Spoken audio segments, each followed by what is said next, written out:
আজকে আমরা জানার চেষ্টা করব কি করে স্বামী আর স্ত্রীর মধ্যে এই সুসম্পর্ক বাড়ানো যায়, ইনক্রিজ করা যায়, কি করে আমাদের মধ্যে মারামারি, কাটাকাটি, ঝগড়া, ডিভোর্স এই রেটটা কমানো যায়।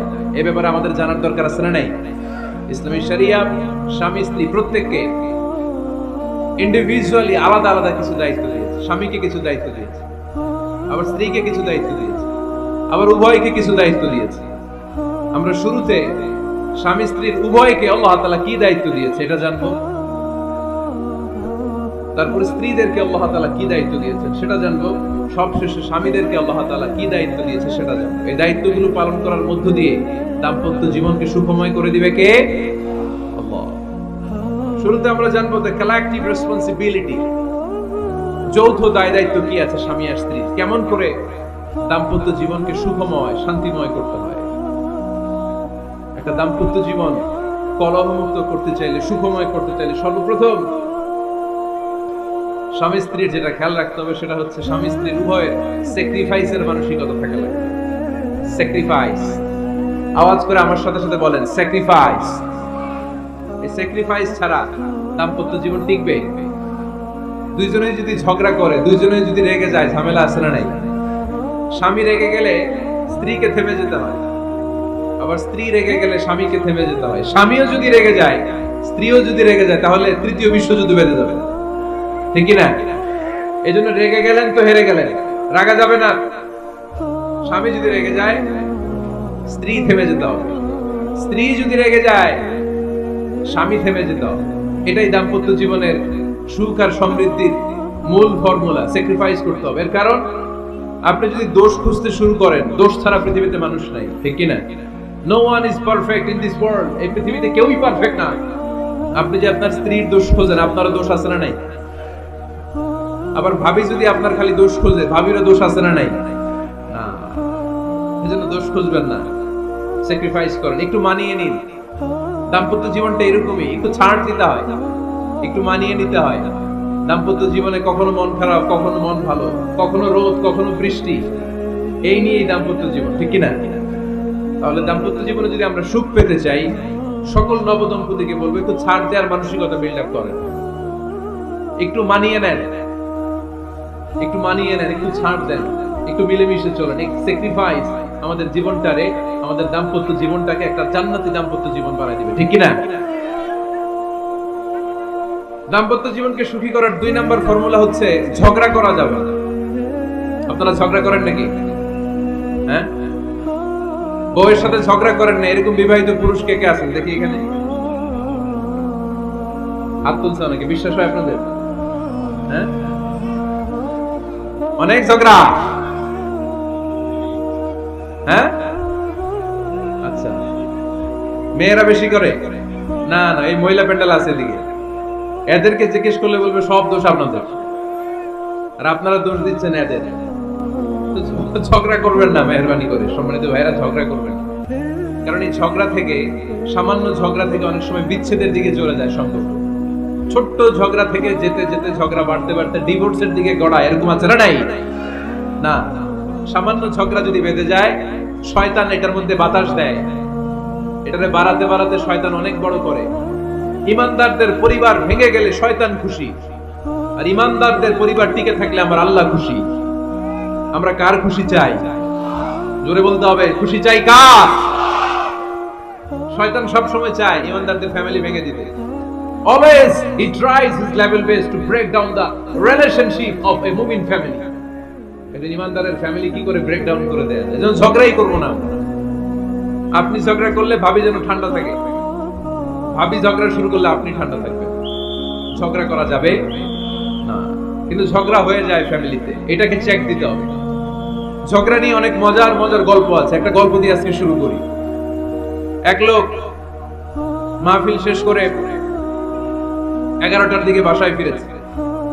তো বাসায় ঢোকার আগে তার ওয়াইফকে ফোন দিয়েছে।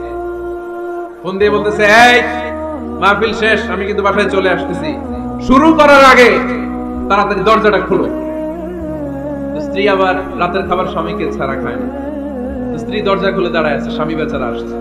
আসার পরে স্ত্রীকে বলতেছে, এই শুরু করার আগে রাতের খাবার দিয়ে দাও, খেয়ে নে। তো স্বামী ওয়াশরুম থেকে ফ্রেশ ট্রেশ হয়ে আসছে, স্ত্রী বেচারিও ডাইনিং টেবিলে খাবার দিয়েছে। এবার স্বামীও খেতে বসেছে, স্ত্রীও খেতে বসেছে। স্বামী আবার বলতে আরম্ভ করছে, শুরু করার আগে ফ্যানটা ছাড়ো, খুব গরম লাগতেছে।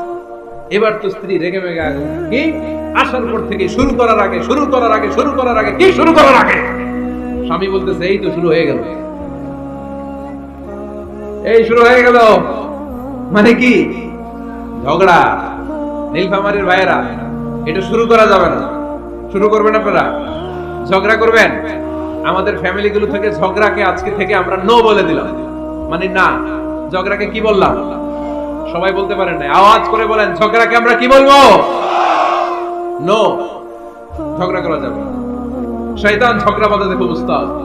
সহিহ মুসলিমের হাদিস, ইন্না ইবলিসা ইয়াদাউ আরশাহু আলাল মা সুম্মা ইয়াবআসু সারায়াহু। ইবলিস তার সিংহাসন গেড়েছে সাগরের উপরে। ইবলিসের সিংহাসন কিসের উপরে? বিশাল বড় সাগর আর মহাসাগরের উপরে ইবলিস শয়তান তার সিংহাসন নিয়ে বসা। প্রতিদিন সকাল বেলায় শয়তানগুলোরে মানব রাজ্যে পাঠিয়ে দেয়, যা তোরা মানব রাজ্যে চলে যা, যে মানুষকে ওয়াসওয়াসা দেয়, ওয়াসওয়াসা দিয়ে খারাপ কাজ করা। সারা দিন খারাপ কাজ করার পরে কি কি ওয়াসওয়াসা দিল, কি কি খারাপ কাজ মানুষের মধ্যে ঘটালো, সন্ধ্যা বেলায় সব শয়তানে সেই ইবলিসকে বয়ান শোনায়। সন্ধ্যা বেলায় শয়তান গুলো এসে বলে, আমি এক লোককে দিয়ে মিথ্যা কথা বলিয়েছি। আরেক শয়তান বলে, আমি নামাজ কাজা করিয়েছি এক আল্লাহর বান্দাকে দিয়ে। আরেকজন বলে, আমি ওজনে কম দিয়েছি। আরেকজন বলে, আমি সুদের ব্যবসার মধ্যে টাকা লাগানোর ব্যবস্থা করে দিয়েছি। এক একজন এক একটা ওয়াসওয়াসা দিয়ে আল্লাহর মুমিন বান্দাদেরকে ধোঁকা দিয়েছে। এগুলোর ফিরিস্তি এসে সব শয়তানেরা ইবলিসকে শোনায়, কিন্তু কোনো কথাতে ইবলিসের মন ভরে না।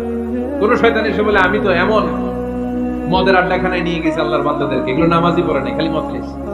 আবার কিছু শয়তান এসে বলে, আমি ক্যাসিনোতে নিয়ে গেছি, ওখানে খালি জুয়া খেলছে।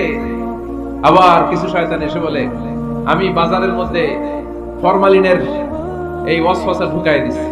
একটার পর একটা শয়তানি ফিরিস্তি তারা ইবলিসকে শোনায়, কিন্তু কোন কাজই ইবলিসের মন ভরাতে পারে না। একজন এসে বলে, আনা মা তারাকতুহু বাইনার রাজুলি ওয়া ইমরাআতিহি হাত্তা ফাররাকতু। আমি একজন ইমানদার নারী পুরুষের মধ্যে ঝগড়া লাগাইয়া ওই ঝগড়া বাড়াতে তালাক পর্যন্ত নিয়ে গেছে।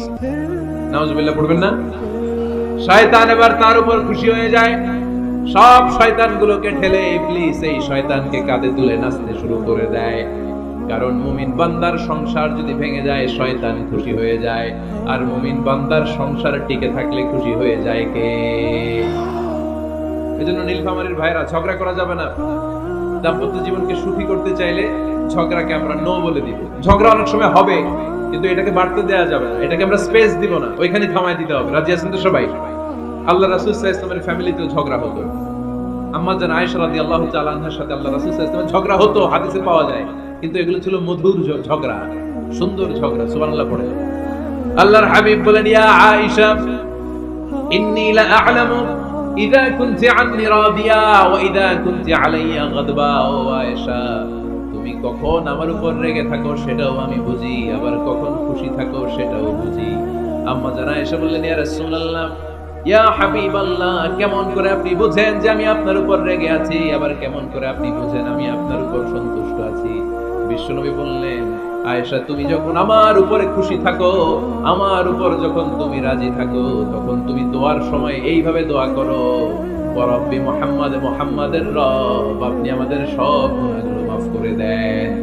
আর যখন তুমি আমার উপর রেগে থাকো, তখন তুমি আমার নামটা মুখ দিয়ে উচ্চারণ করো না। ও আয়েশা, তখন তুমি দোয়ার সময় বলতে থাকো, ওয়া রাব্বি ইব্রাহিম, ইব্রাহিমের রব, আপনি আমাদের সব গুনাহগুলো মাফ করে দেন। যখন তুমি খুশি তখন আমার নামটা মুখে নাও, যখন তুমি আমার উপর রেগে থাকো তখন তুমি আমার নামটা মুখে নিতে চাও না। আম্মা জান আয়েশা বললেন, ইয়া রাসূলুল্লাহ, ইয়া হাবিবাল্লাহ, মা আহজুরু ইল্লা ইসমাক, আমি শুধু আমার মুখ থেকে আপনার নামটারে সরায় রাখি, আমার হৃদয় থেকে কোনোদিন আপনারে সরাতে পারি না। মা আহজুরু ইল্লা ইসমাক, নবী হে, আমি তো শুধু মুখ থেকে আপনার নামটারে বাদ দেই, আমার হৃদয় থেকে তো আপনারে বাদ দিতে পারি না। আমার হৃদয় পুরোটা জুড়ে শুধু আপনি আর আপনি। চিল্লায় পড়েন আল্লাহু আকবার। তার মানে আম্মা জান আয়েশা আল্লাহ রাসূল সাল্লাল্লাহু আলাইহি ওয়াসাল্লামের উপর রেগে থাকতেন মাঝে মাঝে, বিশ্বনবী মাঝে মাঝে রাগ করতেন। একবার খুব বেশি রাগারাগি হয়ে গেল, অনেক ঝগড়া হয়ে গেল। এবার আল্লাহ রাসূল সাল্লাল্লাহু আলাইহি ওয়াসাল্লাম খেয়াল করলেন, না, এত ঝগড়া তো করা ঠিক হবে। তখন আল্লাহর হাবিব সাল্লাল্লাহু আলাইহি ওয়াসাল্লাম বললেন, আয়েশা চলো মিটমাট করি। কি করি? হ্যাঁ, মিউচুয়াল করি না, মিটমাট। এই যে ঝগড়া লাগলে আবার যে মিলায় দেয়, এটা কি বলেন আপনারা নীলফামারীতে? মিটমাট। আল্লাহর হাবিব সাল্লাল্লাহু আলাইহি ওয়াসাল্লাম বললেন, আয়েশা চলো আমরা মিটমাট করি, আমরা আর ঝগড়া না করি। আম্মা জান আয়েশা বললেন, ঠিক আছে চলেন মিটমাট করি। বিষ্ণু বললেন, ঠিক আছে একজনকে নিয়ে আসি যে দুজনের মাঝে মিটমাট করাই দিবে। কারে নিয়ে আসি?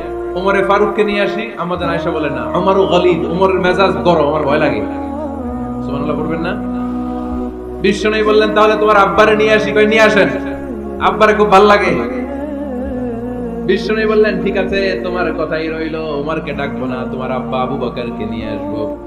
বিশ্বনবী মিটমাট করার জন্য সাইয়েদনা আবু বকর রাদিয়াল্লাহু তাআলা আনহুকে ডেকে নিয়ে আসলেন।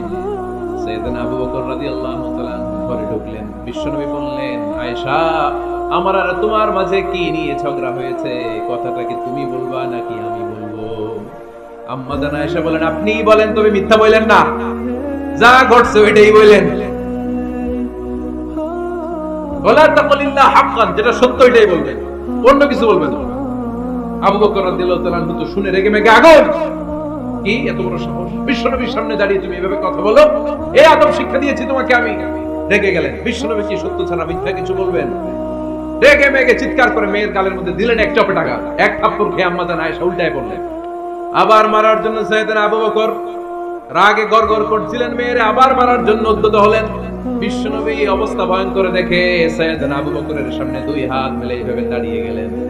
বিশ্বনবীকে যখন আবু বকর রাদিয়াল্লাহু তাআলা আনহু দাঁড়াতে দেখলেন, সাইয়েদনা আবু বকর মুহূর্তের মধ্যে থেমে গেলেন। সুবহানাল্লাহ পড়ো। সাইয়েদনা আবু বকর রাদিয়াল্লাহু তাআলা আনহু ঘর থেকে বের হয়ে গেলেন। এবার বিশ্বনবী আম্মা জান আয়েশার কাছে যেয়ে বলেন, ও আয়েশা দেখো, আমি তোমারে মাইর থেকে বাঁচাইলাম। আমি না থাকলে তোমার বাবা তোমারে আসে শেষ করে ফেলতো, ঠিক কি না? আমি বাঁচাইছি তোমারে। ইয়া আয়েশা কাইফা রাআইতিনি আনখাসতুকি মিনার রাজুল, দেখছো আয়েশা কেমনে বাঁচাইলাম তোমারে? আজকে আমি না থাকলে এমন পিটতি দিত তোমার বাবা, একেবারে খবর হয়ে যাবে। আম্মা জান আয়েশা লজ্জায় পড়ে গেলেন, হেসে দিলেন। বিশ্বনবীও হেসে দিলেন। সুবহানাল্লাহ পড়ে। দুইজনের এই হাসির আওয়াজ ঘরের বাইরে থেকে সাইয়েদনা আবু বকর শুনতে পেলেন। উনি শুনে তো অবাক, কি রে এতক্ষণ তৃতীয় বিশ্বযুদ্ধ, এখন আবার হাসে। ঘরে ঢুকলেন। ঘরে ঢুকার পরে আবু বকর রাদিয়াল্লাহু তাআলা আনহু বিশ্বনবীকে বললেন, ইয়া রাসূলুল্লাহ আশরিকানি ফি সিলমিকুমা কামা আশরাকতুমানি ফি হারবিকুমা। হে আল্লাহর রাসূল, আপনারা ঝগড়া লাগলে, আপনারা দুইজন ঝগড়া লাগলে মিটমাট করার জন্য আমারে যেমনি ডাকেন, আপনারা যখন সুখ আনন্দ আর হাসাহাসিতে ব্যস্ত থাকেন, ওই হাসির সময়গুলোতে শেয়ার করার জন্য তখনও আমার একটু ডাইকেন। পড়েন সুবহানাল্লাহ। ও নবী, শুধু ঝগড়ার সময় ডাইকেন না, শুধু মিলায়া দেওয়ার জন্য ডাকবেন না। আপনাদের মধ্যে যখন সুখকর আনন্দময় হাসাহাসির মুহূর্তগুলো কাটে, ওই মুহূর্তগুলোতেও আমাকে এনে আপনারা শেয়ার করে দিয়েন। পড়েন সুবহানাল্লাহ। মুসনাদে আহমদ ইবনে হাম্বলের হাদিস। এই হাদিস প্রমাণ করে আল্লাহ রাসূল সাল্লাল্লাহু আলাইহি ওয়াসাল্লামের ঘরেও ঝগড়া হতো স্ত্রীদের সাথে, তবে মধুর ঝগড়া, শিক্ষণীয় ঝগড়া। আওয়াজ করে বলতে হবে, ঠিক কি না? এজন্য ঝগড়া হবে, কিন্তু ঝগড়াকে বাড়তে দেয়া যাবে। তাহলে দাম্পত্য জীবন সুখময় করতে চাইলে 1 নম্বরে স্যাক্রিফাইস, 2 নম্বরে ঝগড়াকে আমরা কি বলে দিছি আজকে? ভুলে গেছি। ঝগড়াকে কি বলবো? নো। তাসলিমা নামে একটি মেয়ে হারিয়ে গেছে। ওসি সাহেব বলেছেন পিছনে পুলিশের কাছে যদি পাঠিয়ে দিতে পারেন ভালো হয়। ছোট্ট মেয়ে দেখলে জিজ্ঞেস করবেন তোমার নাম কি, যদি বলে তাসলিমা, 6 বছর বয়স, ওকে পাঠিয়ে দিবেন। 3 নাম্বার, দাম্পত্য জীবন সুখময় করতে চাইলে দাম্পত্য জীবনের কোনো গোপন কথা কারোর সাথে শেয়ার করা যাবে না। এটা কবিরা গুনাহ, এটাকে হারাম বলে ঘোষণা দিয়েছে কে? এটাকে বিষ্ণু বলেছেন আযমুল আমানা। স্বামী স্ত্রীর মধ্যে যে অন্তরঙ্গ মুহূর্ত কাটে, এই মুহূর্তগুলোর কথা কারোর সাথে শেয়ার করা যাবে? নীলফামারীর যুবক ভাইরা চিল্লায় বলে, এগুলো শেয়ার করা যাবে? বিষ্ণু বললেন, খবরদার, এটা আযমুল আমানা। স্বামীর সবকিছু স্ত্রীর কাছে আমানত, স্ত্রীর সবকিছু স্বামীর কাছে আমানত। আবার বিষ্ণু বলেছেন, যারা স্বামী স্ত্রীর গোপন দাম্পত্য জীবনের কথা অন্যের কাছে শেয়ার করে দেয়, তারা হলো আশারুন নাস, পৃথিবীর মধ্যে সবচাইতে নিকৃষ্ট মানুষ। এরা নিকৃষ্ট, এদের চাইতে নিকৃষ্ট আর কেউ হতে পারে না। উলাইকা কাল আনআম বাল হুম আদাল। এরা পশুর চাইতেও নিকৃষ্ট, যারা স্বামী স্ত্রীর প্রাইভেট কথা, পার্সোনাল কথা মানুষের কাছে বলে বেড়ায়। আর সিবাউ হারাম, এই গোপনীয় সব কথাগুলোকে অন্যের কাছে প্রকাশ করা হারাম করেছে কে? চিল্লায় বলতে হবে কে? তাহলে খবরদার, নিজেদের দাম্পত্য জীবনের কোনো কিছু অন্যের সাথে শেয়ার করবেন না। আমাদের বোনরা অনেক সময় একসাথে বসলে পেটের কথা, পিঠের কথা সব বলে ফেলে, আছে না নাই? না বোনেরা, সব শেয়ার করলেও আপনাদের দাম্পত্য জীবনের কোনো কথা কখনো কারোর সাথে শেয়ার করতে পারবেন না। 4 নাম্বার ফর্মুলা হচ্ছে অহেতুক সন্দেহ পরিহার করতে হবে। অনেক স্ত্রী আছে স্বামীরে খালি সন্দেহ করে, আছে না নাই? নীলফামারীতে এই সমস্যা নেই, আছে? এই যে ভুক্তভোগী পাওয়া গেছে, আছে না নাই? খালি সন্দেহ করে, এই তুমি ওদিকে তাকাইলে কেন, ওই বেটির দিকে তাকাইলে কেন, এই তোমার মোবাইল দাও, কারে ফোন দিলা দেখি, এই ফেসবুকের পাসওয়ার্ড দাও দেখি কি করছে, দেখি মেসেঞ্জারে কার সাথে চ্যাটিং করছে, আছে না নাই? এই যে অহেতুক সন্দেহ আপনার ফ্যামিলিটারে জাহান্নামের টুকরা বানায় দিবে। আবার অনেক স্বামী আছে স্ত্রীকে খালি সন্দেহ করে, এদিকে তাকালে সন্দেহ করে, ওদিকে তাকালে সন্দেহ করে, বাসায় থাকলেও সন্দেহ, বাইরে গেলেও সন্দেহ, এরকম আছে না নাই? অহেতুক সন্দেহ এটা পরিহার করবেন। এই সন্দেহ খুব খারাপ জিনিস। আমি ব্যক্তিগতভাবে অনেক কেস এরকম হ্যান্ডেল করেছি। এসে বলে হুজুর খালি সন্দেহ করে, এটা একটা রোগ, এটা কি আপনার ফ্যামিলিটারে শেষ করে দেবে। এজন্য অহেতুক সন্দেহ পরিহার করবেন। হ্যাঁ, সত্যি যদি পরকীয়ার কোনো ঘটনা ঘটে থাকে ওটা নিয়ে বসেন, ফেস টু ফেস কথা বলেন, ফ্যামিলি মিটিং করেন, সরাসরি সেটেল করার চেষ্টা করেন। কিন্তু অহেতুক সন্দেহ একটা রোগ। এই রোগ থেকে আল্লাহ তুমি দাম্পত্য জীবনকে বাঁচাও, আমরা আওয়াজ করে পড়বো আমিন। 5 নাম্বার, স্বামী স্ত্রী একে অপরকে আল্লাহর বিধান স্মরণ করায় দিবে। স্বামী যদি ফজরের সময় ঘুমায় থাকে, স্ত্রী ডেকে দেওয়ার দরকার আছে না নাই? আবার স্ত্রী যদি ঘুমায় থাকে, স্বামীর ডেকে দেওয়ার দরকার আছে না নাই? কোন স্বামী যাবে জান্নাতে, তার স্ত্রী যাবে জাহান্নামে, আবার স্ত্রী হবে জান্নাতি, স্বামী যাবে জাহান্নামে। এরকম আমরা চাই নাকি? আমরা যখন জান্নাতে যাব, আমার স্ত্রীর হাত ধরে একসাথে জান্নাতে ঢুকতে চাই, ঠিক কি না? আবার আমার স্ত্রী যখন জান্নাতে যাবে, সে একা ঢুকতে পছন্দ করবে? এজন্য আমরা দুনিয়াতে যেমনি এক ছাদের নিচে, এক জায়গায়, এক বাড়িতে, জান্নাতেও আমরা এক বাড়িতে থাকতে চাই। আওয়াজ করে বলতে হবে, ঠিক কি না? এজন্য গবেষকরা বলেছে স্বামী স্ত্রীর ভালোবাসাটাকে তারা বলে লাভ পিরামিড।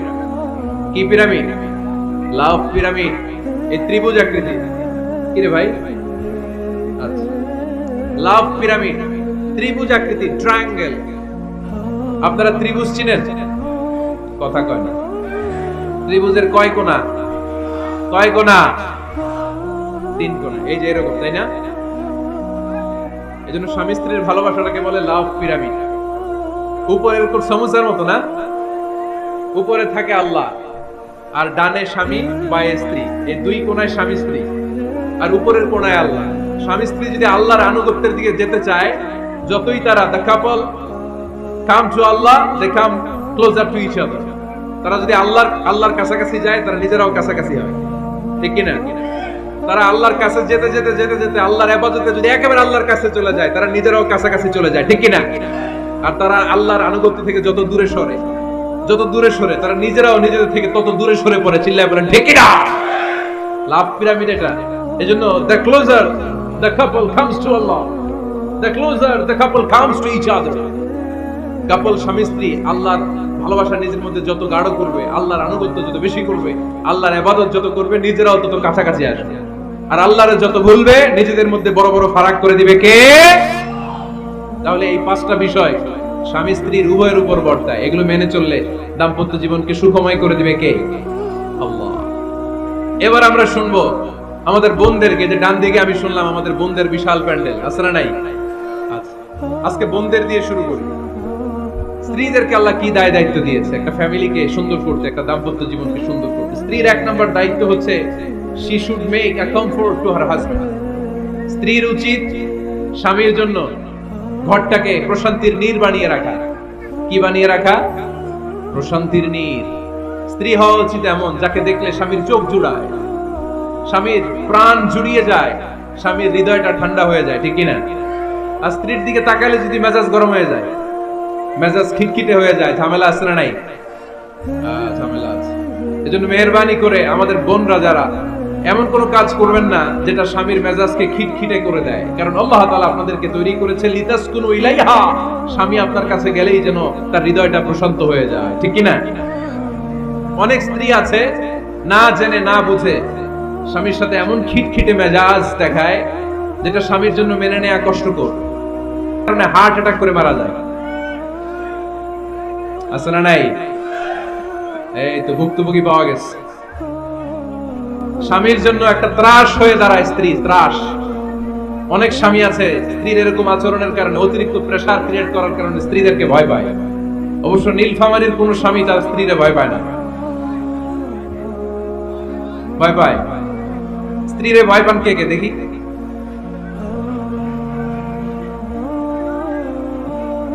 ভয় পান আপনারা? ভয় পান?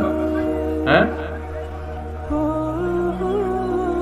এক অফিসের বড় সাহেব তার স্ত্রীরে খুব ভয় পায়, প্রচন্ড ভয় পায়। তো সে মনে মনে ভাবলো, দেখি আমার অফিসের যারা স্টাফ আছে, ম্যানেজাররা আছে, এরা কতটুকু ভয় পায়, এরা ভয় পায় কিনা। তো একদিন সকালবেলা অফিসের সব স্টাফ গুলোর একসাথে দাঁড় করায় বলতেছে, এই আপনারা যারা যারা আপনাদের স্ত্রীদেরকে ভয় পান তারা ডান দিকে যান, আর যারা স্ত্রীকে ভয় পান না এরা বাম দিকে যান। অফিসের সব কর্মচারী ডান দিকে চলে গেছে, সবাই ভয় পায়, একজন শুধু বাম দিকে। বাম দিকে কয়জন ভয় পায় না, আর যারা ভয় পায় এরা ডান দিকে, ডান দিকে সবাই। তো বড় সাহেব ভাবছে, আলহামদুলিল্লাহ আমার অফিসে একজন হইলেও বীর পুরুষ আছে। তো বীর পুরুষের কাছে যেয়ে বলে, ঘটনা কি, আপনি মোটেও ভয় পান না? স্যার, প্রতিদিন অফিস করার জন্য যখন ঘর থেকে বের হয় আমার বউ আমারে বলে দেয়, খবরদার সবাই যেদিকে যায় তুমি কিন্তু ওইদিকে যাইবা না, সবাই যেদিকে যায় তুমি ওইদিকে গেলে খবর আছে। বড় সাহেব খবরদার, এটা তো আরো ডরায়, ঠিক কিনা? এজন্য বোনদেরকে বলবো, লিতাসকুনু ইলাইহা, এমন ভাবে আপনি আপনার স্বামীর সামনে নিজেকে প্রেজেন্ট করেন যাকে আপনাকে দেখলে আপনার স্বামীর চোখ জুড়িয়ে যায়, হৃদয়টা প্রশান্ত হয়ে যায়, আপনাকে দেখলেই আপনাকে ভালোবাসতে মনে চায়, ঠিক কিনা? এজন্য রব্বুল আলামিন বলেন, আমি নারীদেরকে তৈরি করেছি লিতাসকুনু ইলাইহা, যেন পুরুষেরা স্ত্রীদের সংস্পর্শ যখন পায় পুরুষদের হৃদয়টারে প্রশান্ত করে দেয়। কে? রব্বুল আলামিন বলেছেন, খাদিজার জন্য জান্নাতে আমি এমন একটা ঘর বানিয়েছি যেই ঘরের মধ্যে কোনো বিশৃঙ্খলা নাই।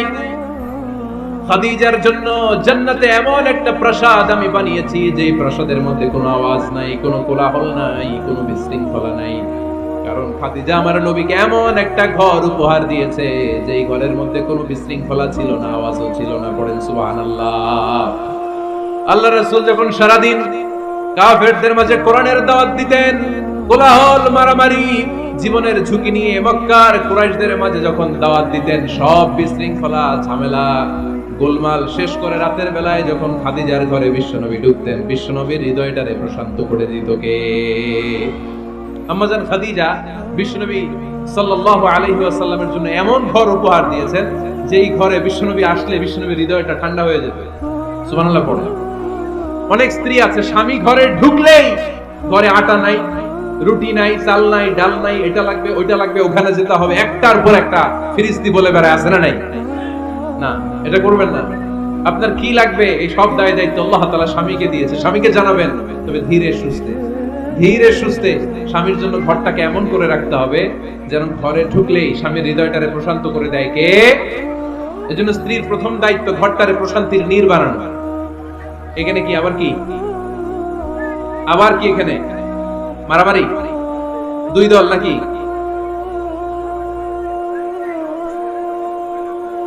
আপনাদের মনোযোগ আছে না গেছে?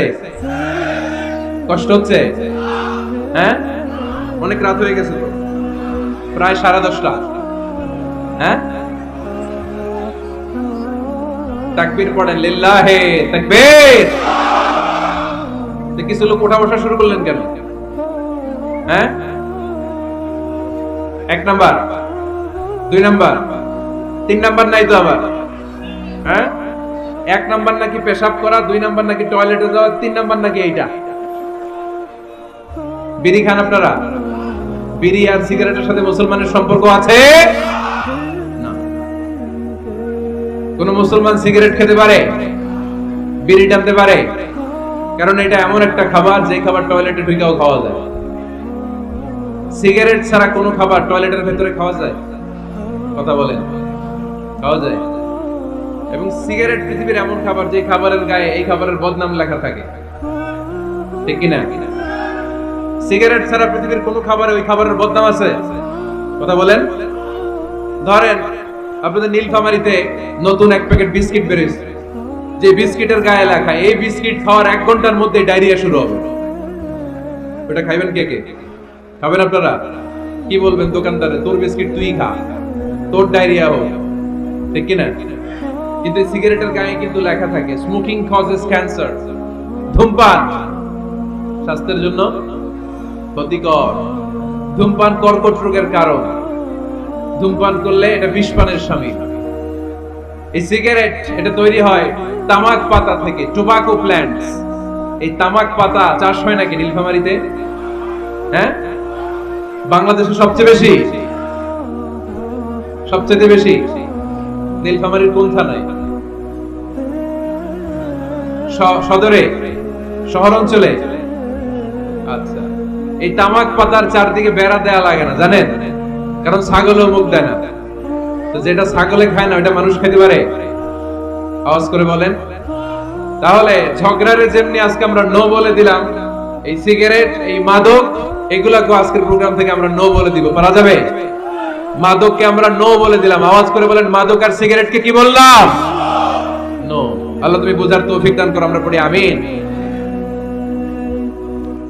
একটা সুখী দাম্পত্য জীবনের জন্য স্ত্রীর 2 নাম্বার দায়িত্ব হচ্ছে স্বামীকে ইন্সপায়ার করা, স্বামীকে সাহস জোগানো, পিছন থেকে ড্রাইভিং পুশের মতো কাজ করা। কারণ স্বামীকে যখন স্ত্রী সাহস যোগায়, স্বামীর সাহস বেড়ে যায়, ঠিক কিনা? আল্লাহর হাবিব সাল্লাল্লাহু আলাইহি ওয়াসাল্লামের কাছে কোরআনের আয়াত নাযিল হলো, ইকরা বিসমি রাব্বিকাল্লাযী খালাক, খালাকাল ইনসানা মিন আলাক, ইকরা ওয়া রাব্বুকাল আকরাম, আল্লাযী আল্লামা বিল কলম, আল্লামাল ইনসানা মা লাম ইয়ালাম। পড়েন আল্লাহু আকবার। সূরাতুল আলাকের 5 আয়াত হেরা গুহায় যখন নাজিল হয়ে গেল, বিশ্বনবী সাইয়েদনা জিবরাইলকে নিজ আকৃতিতে দেখলেন, পা থেকে মাথা পর্যন্ত দেখে বিশ্বনবী ভয় পেয়ে গেলেন। বিশ্বনবী সাল্লাল্লাহু আলাইহি ওয়াসাল্লাম জীবনে 2 বার সাইয়েদনা জিবরাইল আলাইহিস সালামকে ওনার আসল আকৃতিতে দেখেছিল। আওয়াজ করে বলতে হবে, কয়বার? এক হচ্ছে মেরাজ রজনীতে সিদরাতুল মুনতাহায়, 2 হচ্ছে প্রথম যখন কোরআনের আয়াত নাজিল হয়, বিষ্ণু সাল্লাল্লাহু আলাইহি ওয়াসাল্লাম দেখলেন বিশাল একজন ব্যক্তি, পাটা হচ্ছে হেরা গুহায় আর মাথাটা হচ্ছে আকাশের উপরে। এই বিশাল একটা লোক সে কোরআনের 5 আয়াত নিয়ে এসেছে সূরাতুল আলাক, আর বলতে শুরু করেছে, ইয়া মুহাম্মদ ইকরা, আপনি পড়ুন, আপনি পড়ুন, আপনি পড়ুন। 3 বার পড়ার আদেশ করার পরে বিষ্ণু সাল্লাল্লাহু আলাইহি ওয়াসাল্লাম পড়তে আরম্ভ করলেন, ইকরা বিসমি রাব্বিকাল্লাযী খালাক, খালাকাল ইনসানা মিন আলাক, ইকরা ওয়া রাব্বুকাল আকরাম, আল্লাযী আল্লামা বিল কলম, আল্লামাল ইনসানা মা লাম ইয়ালাম। বিষ্ণু সাল্লাল্লাহু আলাইহি ওয়াসাল্লাম পড়তে আরম্ভ করলেন। প্রথম কোরআনের আয়াত যখন নাজিল হয়ে গেল, বিষ্ণু সাল্লাল্লাহু আলাইহি ওয়াসাল্লাম ভয় পেয়ে গেলেন। হাত নাড়াচ্ছেন কেন আপনারা? হ্যাঁ, কি স্ক্রিনে দেখা যায়? আহারে কি আনন্দ আকাশে বাতাসে, সবাই খুশি ঠেলায়, খুশিতে আনন্দে ঠেলায় না? আল্লাহর হাবিব সাল্লাল্লাহু আলাইহি ওয়াসাল্লাম ভয় পেয়ে গেলেন। আপনাদের মনোযোগ তো নাই মনে হচ্ছে, তা হাত নাড়াচ্ছেন কেন? এদিকে তাকান। খরগোশের কানের মতো কান দুটারে খাড়া করা। কোরআনের আয়াত যখন নাজিল হলো, আল্লাহ রাসূল সাল্লাল্লাহু আলাইহি ওয়াসাল্লাম ভয় পেয়ে গেলেন। বিষ্ণু সাল্লাল্লাহু আলাইহি ওয়াসাল্লামের হৃদয় কাঁপতে আরম্ভ করলো। কোরআনের 5 আয়াত নিয়ে হেরা গুহা থেকে বিশ্বনবী আম্মা জান খাদিজাতুল কুবরা রাদিয়াল্লাহু তাআলা আনহার কাছে চলে আসলেন। এসে ডেকে বললেন, খাদিজা জাম্মিলুনি জাম্মিলুনি, কম্বল দিয়ে তুমি আমারে চাপা দাও, আমার ভয় লাগছে, মনে হয় আমি বাঁচবো না। আম্মা জান খাদিজা বললেন, কি হয়েছে আপনার? বিশ্বনবী বললেন, বিশাল বড় একটা লোক কোরআনের 5 আয়াত নিয়ে এসেছে। ওই লোকের পা হেরা গুহার মধ্যে, মাথাটা আকাশের উপরে, এত বিশাল সত্তা, বিশাল কোন মানুষ জীবনে আমি দেখি নাই। এসে সে পরিচয় দিয়েছে সে নাকি জিবরাইল ফেরেশতা। বিশ্বনবী বললেন, মনে হয় আমি বাঁচবো না, আমার জ্বর চলে এসেছে, আমার হৃদয়ের মধ্যে কাঁপুনি শুরু হয়েছে, তুমি আমারে কম্বল দিয়ে চাপা দাও। আম্মা জান খাদিজা বললেন, ও নবী ভয় পাবেন না, আমার আল্লাহ কোনদিন আপনারে অপমান করবেন না। সুবহানাল্লাহ পড়ুন। ওয়াল্লাহি ওয়াল্লাহি লা ইউখজিক আল্লাহু আবাদা।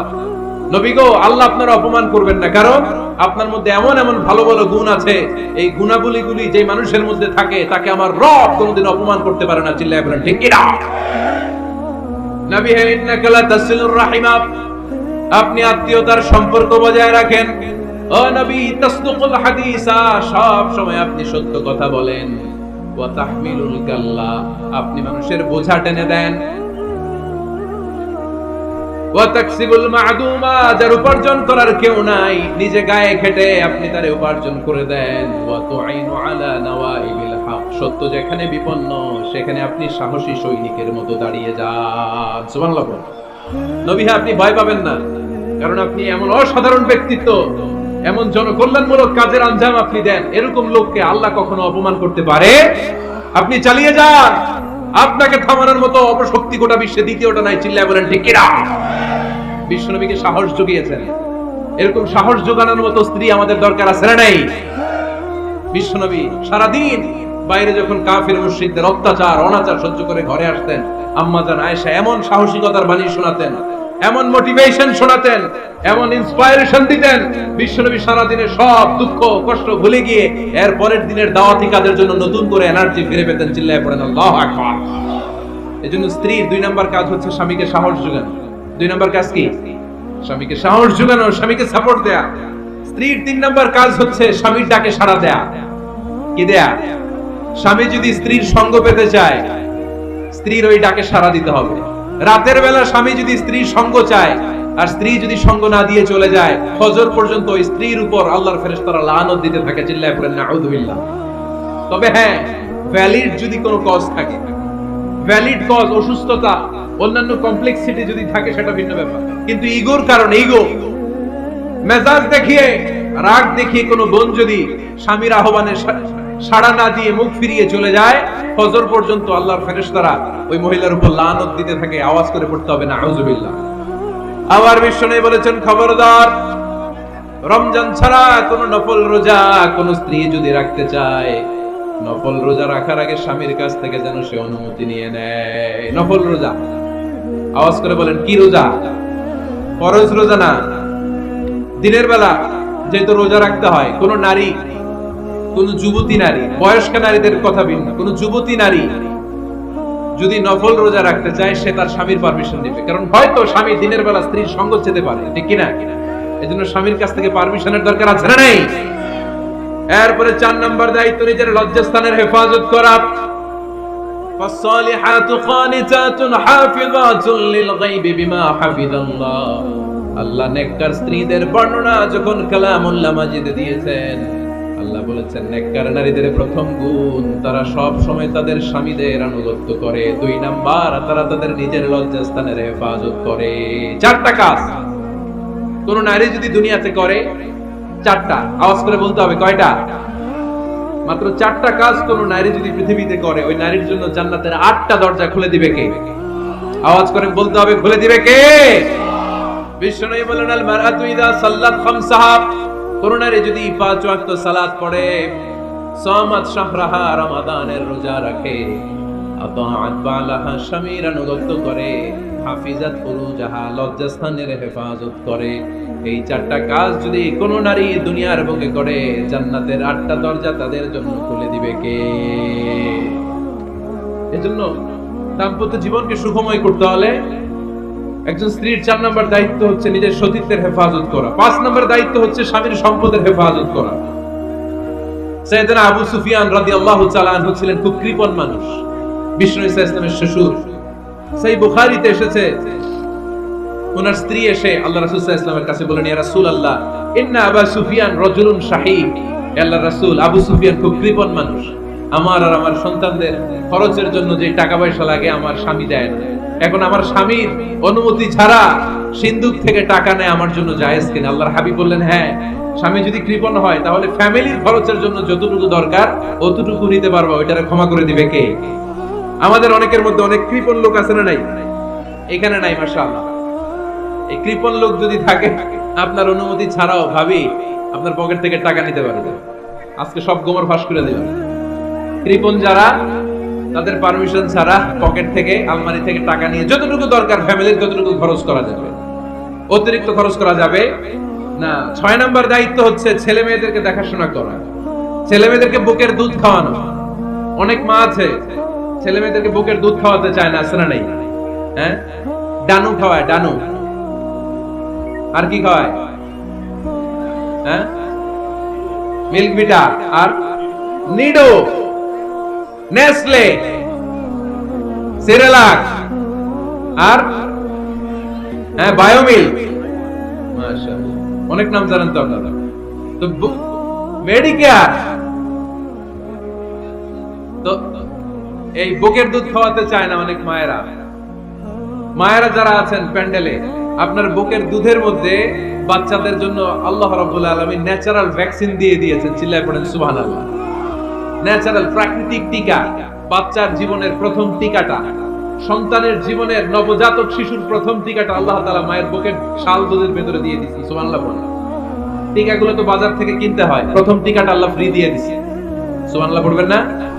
এজন্য রাব্বুল আলামিন বলেন, ওয়াল ওয়ালিদাতু ইউরদি'না আওলাদাহুন্না হাওলাইনি কামিলাইনি লিমান আরাদা আন ইউতিম্মা আর-রাদা'a। দুনিয়ার প্রতিটা মায়ের উচিত টানা 2 বছর তাদের সন্তান সন্ততিদেরকে দুধ খাওয়ানো। কয় বছর? আওয়াজ করে বলতে হবে, কয় বছর? মায়ের বুকের দুধ যে ছেলেগুলো খায় না, এদের ব্রেনের গ্রোথ হয় না। এগুলো হয় বলদা নাম্বার 1। কি হয়? বলদা নাম্বার 1। ফার্মের মুরগির মতো এগুলা। ফার্মের মুরগি দেখছেন? হ্যাঁ, ফার্মের মুরগি দেখবেন যে দোকানে যখন কিনতে যাবেন, এটারে নিয়ে যেখানে ওজন করে ওইখানে বসা রাখলে ওইখানেই বসে থাকে, আধা ঘন্টায় উঠবে না, এটা বসেই থাকে। আর গ্রামের মুরগি দেখছেন, দেশি মুরগি, ধরতে পারবেন এটারে, খবর আছে, ঘাম ছুটায় ছাড়বে। তো মায়ের বুকের দুধ যেগুলা খায় এগুলো দেশি মুরগির মতো, আর এই নিডু খায় যেগুলো, এগুলো 1 নাম্বার বলদা হয়, আর ফার্মের মুরগির মতো হয়। ঠিক কি না? উদাহরণটা দিলাম এই জন্য, আপনার সন্তানের ভবিষ্যতের কথা বোঝানোর জন্য উদাহরণটা দিয়েছি। বুকের দুধ খাওয়াবেন, এর মধ্যে আল্লাহ তাআলা এমন নিউট্রিশন, পুষ্টি গুণ দিয়ে মায়ের বুকের দুধকে আল্লাহ তাআলা সমৃদ্ধ করেছে, বাচ্চার ব্রেইনের গ্রোথ হয়, বাচ্চার হাড্ডিগুলো খুব শক্ত হয়, সে ইনফিরিয়রিটি কমপ্লেক্সে ভোগে না, হীনমন্যতায় ভোগে না, জীবনের যেখানেই যাবে সেখানেই সে হবে সফল। চিল্লায় বলেন ঠিক কি না? অনেক মা আছে বুকের দুধ খাওয়াতে চায় না, ডানু খাওয়ায়, নিডু খাওয়ায়, আবার নিজেদের কাজের জন্য ব্যস্ত, ছেলে মেয়েদেরকে সময় দেয় না। আছে না নাই? নারীরা চাকরি করতে পারবে, হেজাব করে নিজেকে পর্দার মধ্যে রেখে শিক্ষকতা করতে পারবে, ডাক্তারি করতে পারবে, সব পেশায় তারা যেতে পারবে, নিজেদেরকে পর্দার মধ্যে রেখে হেজাব করে সব জায়গায় যেতে পারবে। কিন্তু সন্তানদেরকে দেখাশোনার দরকার আছে না নাই? অনেক মায়েরা নিজেরা থাকে চাকরিতে আর ছেলে মেয়েদেরকে দিয়ে রাখে কাজের মেয়ের কাছে। আছে না নাই? মনে রাখবেন, আপনি যদি অফিসে চাকরিতে ব্যস্ত থাকেন আর ছেলে মেয়ে যদি কাজের মেয়ের কাছে মানুষ হয়, তাহলে ছেলে মেয়ে আপনার আচরণ পাবে না, সে কাজের মেয়ের বুয়ার আচরণ পেয়ে পেয়ে বড় হবে। চিল্লায় বলেন ঠিক কি না? এক একটা নারীকে আল্লাহ তাআলা এক একটা ফ্যামিলির ম্যানেজিং ডাইরেক্টর বানিয়ে দিয়েছে। A woman is an MD of a family. একজন নারী একটা ফ্যামিলির ম্যানেজিং ডাইরেক্টর। এখানে অনেক কাজ আছে মিয়া। এখানে তার ফুড ম্যানেজমেন্ট এনশিওর করতে হয়, এখানে অনেক ডিপ্লোমেসি জানা লাগে। একজন নারীকে ফ্যামিলিতে টিকে থাকতে হলে কূটনীতি লাগে, শাশুড়ির সাথে বউয়ের ঝগড়া আসলে নাই, ম্যানেজ করতে হয়। একান্নবর্তী ফ্যামিলি হলে স্বামীর ভাই বোন এদের মন মানিয়ে চলতে হয়, পুরো ঘরটাকে হ্যান্ডেল করতে হয়। এখানে আছে ফুড ম্যানেজমেন্ট, এখানে আছে ক্লিনিং ম্যানেজমেন্ট, এখানে আছে ডিপ্লোমেসি। পুরো ঘরের মধ্যে তো বিশাল একটা অফিস। এই কাজ ফেলে দিয়ে মহিলারা বাইরে ঘুরে বেড়ায় না, ফ্যামিলি সামলান। আপনি যদি ঘরমুখ হন, তাহলে আপনার ফ্যামিলির মধ্যে বরকত দিয়ে এটাকে সমৃদ্ধ করে দিবে কে? তাহলে সুখী দাম্পত্য জীবনের 6 নম্বর ফর্মুলা হচ্ছে ছেলে মেয়েদেরকে সময় দেওয়া। ছেলে মেয়েদেরকে সময় দেন। Spending money, spending time is more important than spending money for children. ছেলে মেয়েদের জন্য টাকা ব্যয় করার চেয়ে ছেলে মেয়েদের সাথে সময় ব্যয় করা বেশি গুরুত্বপূর্ণ। ঠিক কি না? এমন অনেক ফ্যামিলি আছে আমি দেখেছি যে বাবাও চাকরিজীবী, মাও চাকরিজীবী। আছে না নাই? হয় ডে কেয়ারে না কাজের বুয়ার কাছে মানুষ হইতেছে। বাবা মারা যখন সকালে অফিসের জন্য বের হয় তখনও ছেলে মেয়ে ঘুমায়, আবার রাতে যখন মিটিং সিটিং সব শেষ করে ঘরে আসে তখনও ছেলে মেয়েগুলো ঘুমায়। শুক্রবার ছাড়া বাবা মার ছেলে মেয়েদের দেখা নাই। এরকম ফ্যামিলি আছে না নাই? ঢাকাতে পারিবারিক এই ক্রাইসিস, এই সংকটগুলো আমরা প্রায়ই শুনি। আপনাদের নীলফামারীতে আলহামদুলিল্লাহ এগুলো নাই, তাই না? আল্লাহ তুমি আমাদের ফ্যামিলিগুলোরে বরকতময় করো, আমাদের ফ্যামিলিতে যেন আমরা জান্নাতি ইমেজ উপভোগ করতে পারি, তুমি তৌফিক দান করো। আওয়াজ করে পড়বো আমিন। 7 নম্বর দায়িত্ব, বিশ্বনবী বলেছেন খবরদার, স্বামী পছন্দ করে না এমন কোন লোককে স্ত্রী যেন ঘরে অ্যালাউ না করে। স্বামী পছন্দ করে না এমন কোন লোককে আপনার স্ত্রী ঘরে অ্যালাউ করতে পারবে?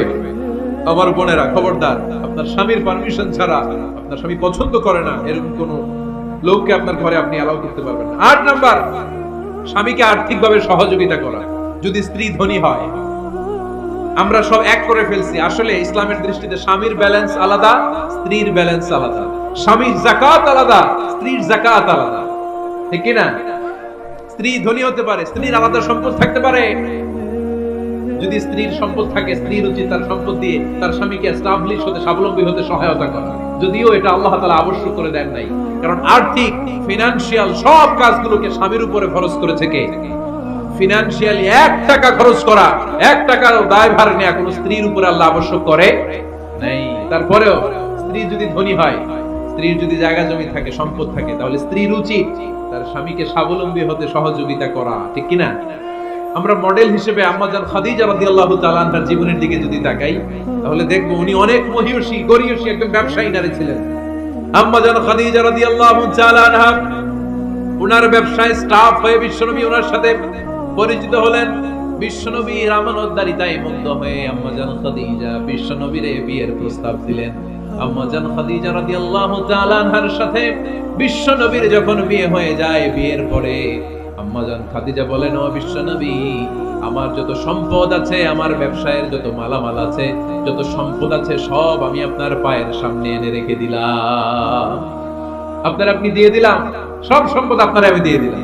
আপনি ইচ্ছে মতো মানুষকে দান করতে পারেন, খরচ করতে পারেন, দাওয়াতি কাজে, মুসলিমদেরকে আজাদ করার কাজে আপনি ব্যয় করতে পারেন। আওয়াজ করে পড়েন আল্লাহু আকবার। আম্মা জান খাদিজাকে যদি আমরা মডেল হিসেবে ধরি, তাহলে প্রতিটা বোনের উচিত তাদের যদি অর্থকড়ি থাকে, সম্পদ থাকে, স্বামীকে স্বাবলম্বী হতে ওই সম্পদ দিয়ে সাহায্য করার দরকার আছে না নাই? কথা বলেন না কেন? 9 নাম্বার, স্ত্রীর দায়িত্ব দাম্পত্য জীবনকে সুখময় করতে নিজেকে স্বামীর সামনে বিউটিফাই করে উপস্থাপন করা। ওই যে ঠিক আসছে, নিজেদের পক্ষে আসলে ঠিক, নিজেকে বিউটিফাই করে, মেকআপ করে স্বামীর সামনে উপস্থাপন করা। রাগ করবেন না আমার বোনেরা, আমি আপনাদেরকে খুব ভালোবাসি এবং বোনরাও আমাকে খুব ভালোবাসে। আমার একটা পেজ আছে আমার নামে ফেসবুকে, মিজানুর রহমান আজহারি। এই পেজে প্রতিদিন শত শত প্রশ্ন আসে। এই প্রশ্নের বেশিরভাগ প্রশ্ন আমাদের বোনদের। অনেক বোনরা বলে, হুজুর আপনার ওয়াজ আমরা শুনি, কারণ আপনি আমাদেরকে খুব সম্মান দিয়ে কথা বলেন। আলহামদুলিল্লাহ, আমি আমার বোনদেরকে ভালোবাসি, মাদেরকে ভালোবাসি। আমি আমার মা বোনদেরকে বলবো, আপনারা নিজেদেরকে গুছিয়ে সাজিয়ে স্বামীর সামনে উপস্থাপন করেন।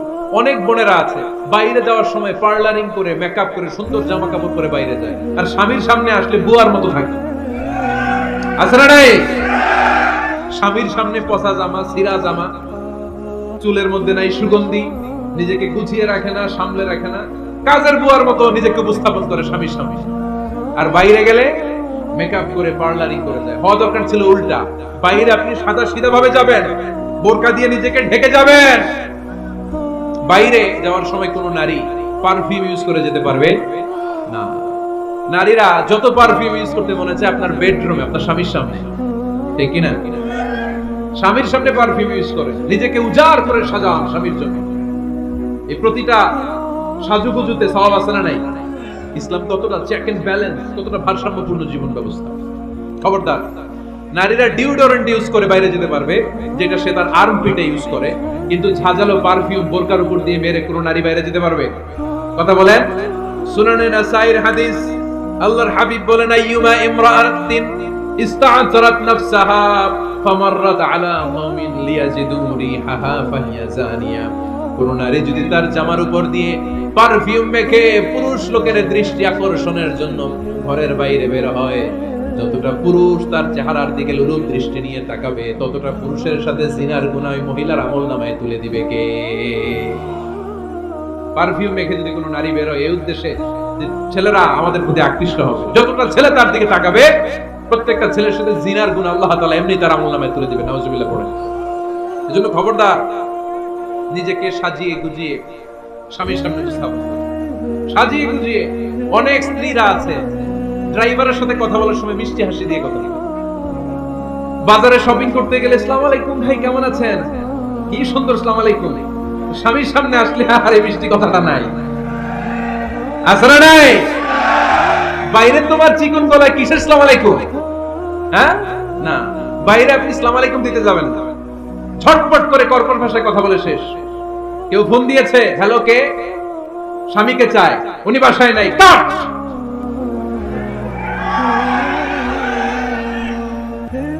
কারে চান? আপনার হাজবেন্ডের। নাই, কাট, শেষ করে দিবেন। মিষ্টি মিষ্টি আসসালামু আলাইকুম, আসসালামু আলাইকুম বলা যাবে নাকি? খবরদার, খবরদার। বাজার করতে গেলে কি মিষ্টি হাসি, দোকানে গেলে কি মিষ্টি আলাপ, ড্রাইভারের সাথে কি সুন্দর কথা, সিএনজি ওয়ালার সাথে কি সুন্দর আলাপ, আর ঘরে আসলে এই চেহারাটা এরকম করে রাখে। আছে না নাই? ঘরে আসলে স্বামীর সাথে খিটখিটে মেজাজ না, উল্টো করে ফেলছেন আপনি। বরং স্বামী ছাড়া অন্যদের সাথে কথা শর্টকাটে সারবেন, যাতে কোনো ফিতনা চলে না আসে। চিল্লায় বলেন ঠিক কিনা? আর নিজেকে স্বামীর জন্য উজাড় করে সাজান, পার্লারিং করেন, বিউটিফিকেশন করেন, মেকআপ করেন, বেডরুমে পারফিউম মাখেন, নিজেকে উজাড় করে স্বামীর জন্য সাজান। সওয়াব দিয়ে আপনার আমলনামাটারে পূর্ণ করে দিবে কে? বিশ্বনবী যখন সফরে যেতেন, সফর থেকে ফিরে আসার সময় ডিরেক্টলি স্ত্রীর ঘরে যেতেন না। বিশ্বনবী একজনকে ঘরে পাঠিয়ে দিতেন, মদিনার উপকণ্ঠে কিছু সময় অপেক্ষা করতেন, আর বলতেন আজকে আমি আয়েশার ঘরে যাব। আয়েশারে যে বলো আমি এসেছি, কয়েক ঘন্টা পরে আয়েশার ঘরে আমি ঢুকবো। সুবহানাল্লাহ পড়ুন। স্ত্রীকে সময় দিতেন, কারণ স্ত্রী হয়তো কাজ করে, ঘর গুছায়, ঘেমে থাকতে পারে, তাকে নিজেকে গুছানোর জন্য সময়ের দরকার আছে না নাই? লম্বা সফর শেষ করে, সেই বুখারীর হাদিস, বিশ্বনবী যখন সফর শেষ করে মদিনায় ফিরতেন, ডিরেক্টলি স্ত্রীর কাছে যেতেন না, মদিনার উপকণ্ঠে ওয়েট করতেন এবং বার্তাবাহককে পাঠাতেন যে বলো যে আজকে আমি সফিয়ার ঘরে থাকবো। সফিয়াকে সময় দিতেন 2 ঘন্টা, যাতে নিজেকে সাজিয়ে নিতে পারে। সুবহানাল্লাহ পড়ুন। এজন্য প্রতিটা স্ত্রীর উচিত, আমার মা বোনেরা যারা আপনার মহিলা প্যান্ডেল থেকে শুনছেন, নিজেকে উজাড় করে স্বামীর জন্য সাজান। আপনার সাজুগুজু টাকা দামের জামদানি শাড়ি কিনছে, আমারও একটা দিবা। আছে না নাই? আবদারটা হইলো, আবদারটা হইছে। আপনি তো জানেন আপনার স্বামীর ক্যাপাসিটি কতটুকু। আমার বোনেরা, আমার মায়েরা, খবরদার, আপনার স্বামীর ভেতরে আপনার জান্নাত, আপনার স্বামীর ভেতরে আপনার জাহান্নাম। আপনার স্বামীর মনকে খুশি রাখতে পারলে জান্নাতের দরজাগুলো আপনার জন্য খুলে দিবে কে? ক্যাপাসিটির বাইরে কিছু চাবে না। এই 10টা স্ত্রীদের দায়িত্ব। এই 10টা পয়েন্ট যদি কোনো স্ত্রী স্বামীর জন্য এইভাবে স্যাক্রিফাইস করে করে এইভাবে আঞ্জাম দিতে পারে, এই স্ত্রীদের জন্য জান্নাতের দরজাকে খোলা রেখেছে কে? আওয়াজ করে বলতে হবে, খোলা রেখে দিয়েছেন কে? আমাদের দাম্পত্য জীবন সুখী হোক, সমৃদ্ধ হোক, জান্নাতি আমেজে ভরপুর হোক। আমরা চাই কি চাই না?